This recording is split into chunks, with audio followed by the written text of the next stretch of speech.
Għadd ta' aġenziji tal-aħbarijiet internazzjonali rrapportaw l-eżitu tal-inkjesta dwar l-allegazzjonijiet li għamlet il-blogger Daphne Caruana Galizia dwar il-kumpanija eGrant.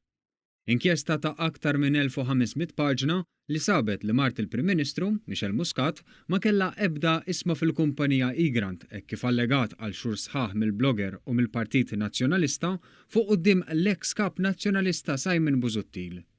L-Aġenzija tal-Aħbarijiet ANSA irrapportat bi prominenza kbira il-fatt li l-inkjesta sabet li d-dokumenti li Pier Portelli ressaq quddiem il-Maġistrat Aaron Buġejja kienu iffalsifikati. Fil-fatt l-inkjesta sabet li l-famużi Declarations of Trust li suppost kienu ta' mart il-Prim Ministru ġew iffalsifikati. Fil-waqt li tfakkar li m'hemm l-ebda prova ta' korruzzjoni, l-ANSA tinnota kif l-akkuża kienet ibbażata propju fuq dokumenti falsifikati u informazzjoni mbabsa. Il-falsifikazzjoni tirriżulta minn analiżi li għamlu għal darbtejn esperti forensiċi barranin ta' fama internazzjonali. L-ANSA tinnota wkoll kif l-inkjesta nfetħet wara talba tal-Prim Ministru stess. L-istess kliem ġie mtenni mis-sit Il-Messaġġero fejn ġie notat kif il-Maġistrat ikkonkluda li x-xhieda, inkluż ta' Daphne Caruana Galizia, kienu totalment kontradittorji.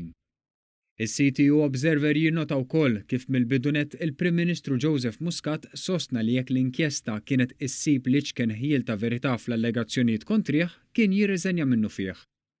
L-artiklu ta' Reuters fil-qosor jispjega kif l-allegazzjonijiet ta' Daphne Caruana Galizia ġie pruvat li ma kienux minnhom u kwotat kif mit-suspett ma jagħmlux fatt. Lilin mill-inkjesta, The Guardian għamlet enfasi fuq ir-rwol ta' Simon Busuttil li rikeb fuq gidba biex jikseb il-poter.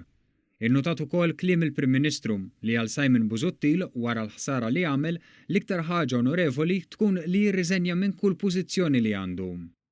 Ir-rapporti fil-medja internazzjonali jikkwotaw partijiet estensivi mill-inkjesta li xedu fiha kważi 500 persuna. Jirreferu għal laqat li Caruana Galizia kellha mar-Russa Marija Efimova li stqarret magħha li d-dokumenti kienu juru li l-kumpanija kienet ta' Michel Muscat.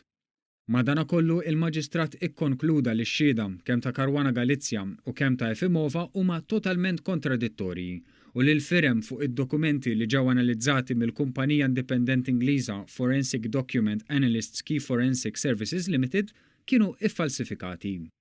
Jingħad ukoll li l-inkjesta ġabret informazzjoni mill-Panama, mill-Belġju, l-Emirati Arab Magħquda, mill-Ġermanja u mill-Amerika u apparti dan saru laqgħat twal ma' analisti tekniċi u legali biex janalizzaw l-allegazzjonijiet li issa rriżultaw li huma kollha fabbrikati.